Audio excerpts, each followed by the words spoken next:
Now, coming to the fourth stanza.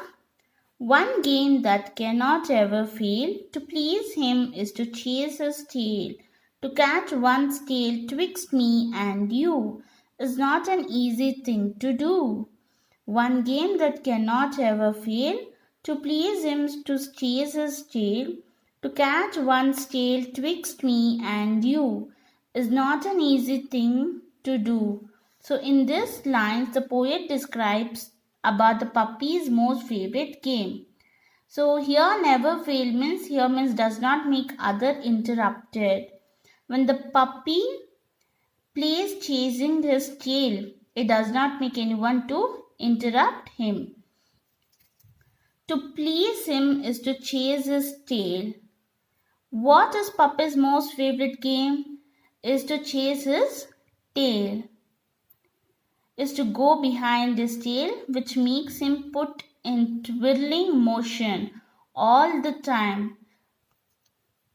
To catch one's tail twixt me and you is not an easy thing to do. So here twixt is the contraction of betwixt. It means between. So twixt means contraction of betwixt, between. So which means between. The poet in these lines admits and conveys that catching one's own tail is not at all easy chase.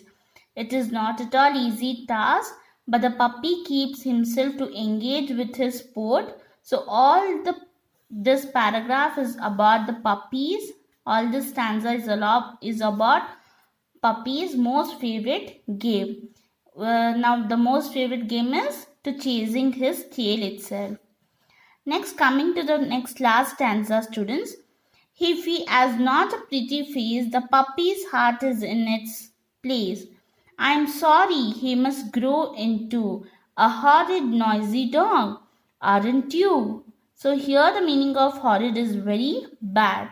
So in this last stanza, the poet feels sorry and tells that even if the puppy does not possess a pretty face, but his heart is innocent, and one can judge anyone by heart, by his face. It is because beauty is not about having a pretty face, it's about having a pretty mind, a pretty heart, and a pretty soul. So the poet wants to give a message here. There is a hidden message that one should be judged by the heart and not by the face. And I'm sorry he must grow into a horrid, noisy dog, aren't you? So horrid means it's a very bad. The meaning of horrid is a very bad.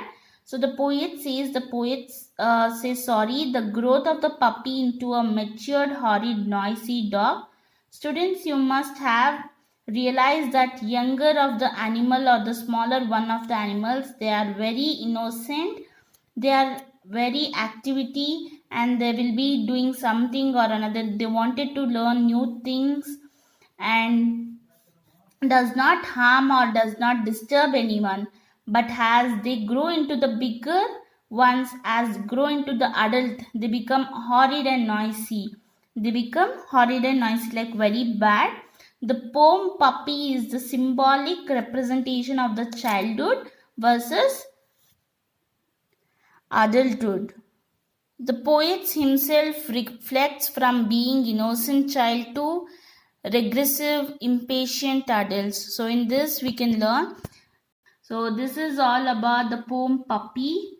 It's all about the puppy, how we learn to new things and how he chases himself with his tail. And the poet feels sorry also. I'll be showing the picture now. So here in the second picture you can see the poet, the puppy is chasing his tail. So this is the chasing picture. The puppy is chasing his tail. This is a picture of it. So and today's homework you will be writing the poem.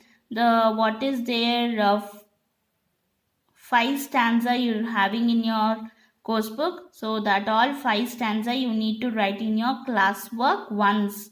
So that is one time you need to write in your classwork. So thank you students.